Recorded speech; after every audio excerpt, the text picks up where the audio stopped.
DORs, hey, what's going on? Mike Borders with the Mike Borders channel. Thank you for watching. We are working on a GE electric laundry center, and we're going to talk about some common causes of why the washing machine is not spinning nor agitating. Let's get started. DORs making our way to the laundry center, and we have a GE model, and we've got the electric version as opposed to the gas version. And step number one, I recommend disconnecting the power cord from the outlet and cutting all electrical power to the system. Washing machine on the bottom. And we are going to first remove that front panel to gain access to the inner portion of the washing machine enclosure. Coming closer to the washing machine, and where the top panel and the front panel meet, inside here is a slot or a gap, and you have two tension tabs that lock the front panel in place. Got one here and one here. And get your eye close to this area and find where exactly those tension locks are. And DIYers, here's the tool I use. Down below in the comments and description will be a link on where to purchase this. It does look like quite a bit or too much, but it works perfect. And I use it to come inside here, push it in and pull it out. And in this case, that side is unlocked. Coming to this side, just like that. I'll set the tool aside, and from here, just rotate the front panel out until you can pull it up and off the lower tabs.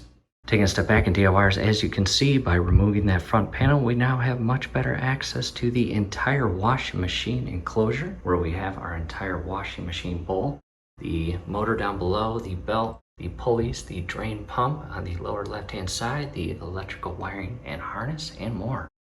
And on the very bottom, again, is the washing machine motor and pulley and belt. Let's take a closer look. And as we make our way inside here, here is a close-up view of the motor itself, and directly below the motor is that plastic jaw or teeth-looking pulley, and below that you can see the belt looped around the pulley. Coming to the left side, you can see the belt feeding to the rear pulley, as you see, and you can see some gears and linkage. And DIYers, the most common cause, I will be honest, is a snap belt.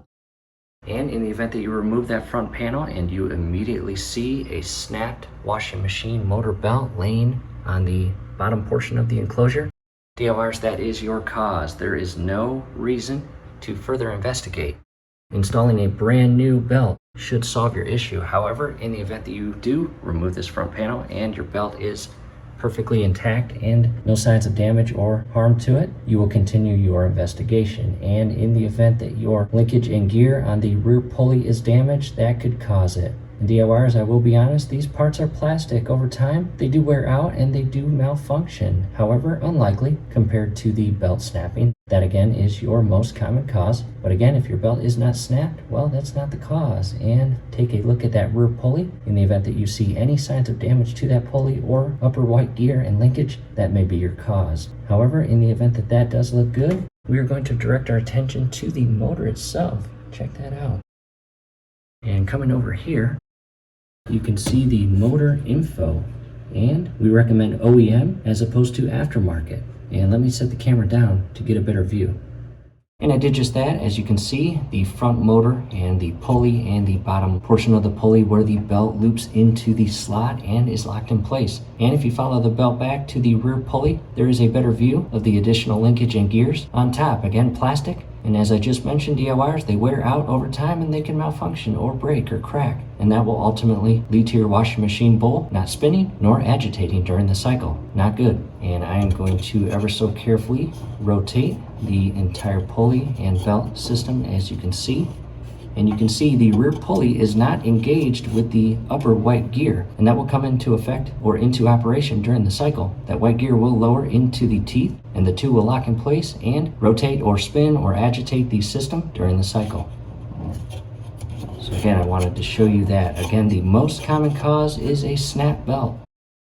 Taking a step back in DIY, scrolling above right now, as well as down below in the comments and description is a link on how to properly and safely replace your belt, whether it is snapped or you just want to replace it for peace of mind at a convenient time for you, as opposed to allowing it to snap at a very inconvenient time and having to replace it when you did not want to replace it. So again, definitely check those out. In addition, down below we will have video links on replacing additional parts such as your drain pump motor and more. Several links on replacing parts on a dryer. Check those out. You may find them helpful, as well as your water inlet valve, which is way up inside there. and your control board. In the event that your system is not turning on and you performed a reset procedure, still no luck, time to replace your inner control board, which is right inside there. Again, definitely check out those links. And from here, we are going to resecure the front panel. Taking a step back in DIYers, that is it. The front panel is resecured, and again, that is the most common causes of why your washing machine is not spinning nor agitating during the cycle. And from here, again, we hope this helps. Do us a favor below the video. You will see that thumbs up icon. Click on that, like the video, subscribe to the channel.